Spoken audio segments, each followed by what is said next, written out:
All right, guys, welcome back to makeup class, because being the guy that I am, I definitely forgot to plug the microphone in the wrong spot in my mic pack. So we're gonna go back over the foot and the ankle, kind of talk about what we talked about in class. So if you were there, great. For those of you that are out, because I know you had games and stuff like that.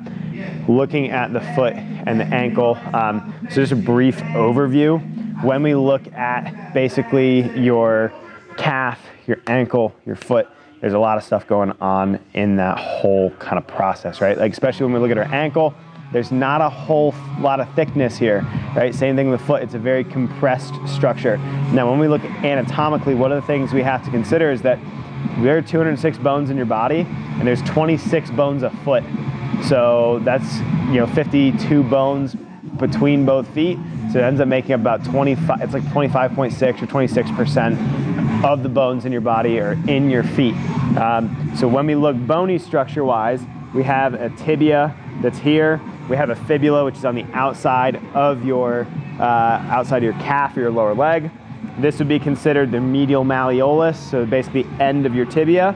On the outside, we have a lateral malleolus.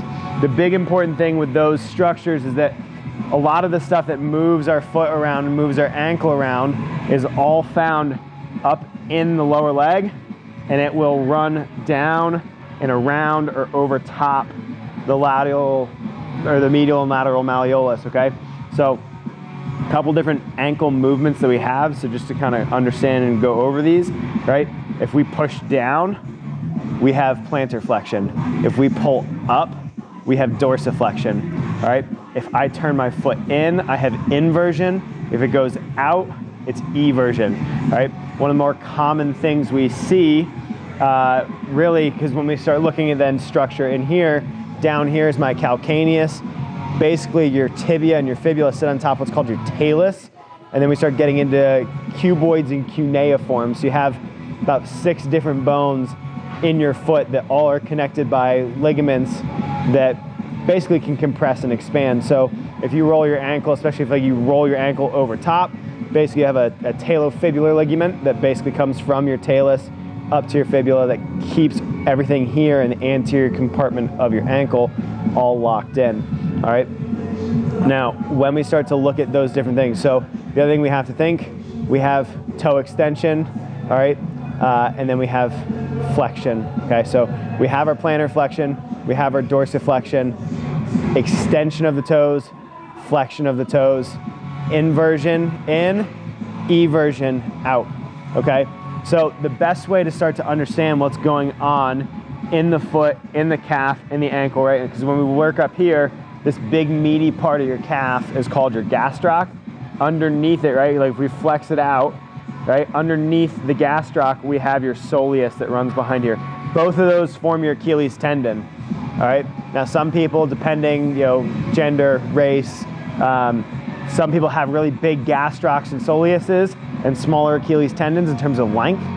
Those that have, like I said, certain ethnicities and genders are gonna have longer Achilles, shorter gastrocs versus shorter Achilles, longer gastrocs, all right? So when you're looking at this, the best way to start to understand some of the different things that move in that, right? Because your Achilles is going to create plantar flexion because it's going to pull on your calcaneus and pull it down, all right? Your anterior tibialis is going to bring and dorsiflex that ankle up. And then we have different ones. So if I have my flexor hallucis longus, which basically, and you can kind of see it there, if I grip my big toe, you can see it contracting. It runs along in the tendon here.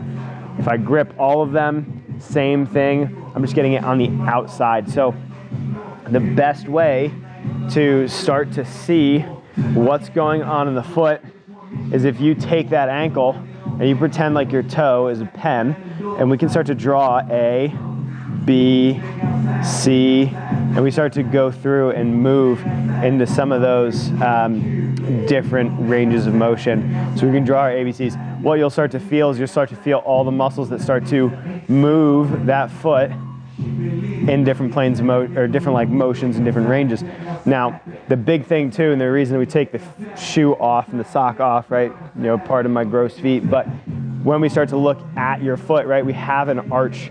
So the point of this arch is to be able to compress and expand and splay out, right? So when we start to look at what's going on at the bottom of the foot, when we put pressure here, your arch has the ability to grip, your foot has the ability to grip the ground, and it has the ability to compress and make itself more narrow. It has the ability to expand and splay out.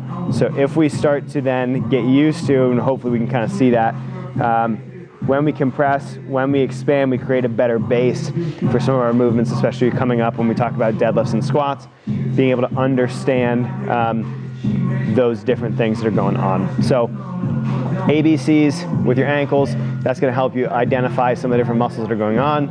We have plantar flexion, dorsiflexion, inversion, eversion. Okay, so those are just beginning ankle basics, and the first thing in our foot basics, calf, that we're going to look at in terms of strengthening the feet and the ankle.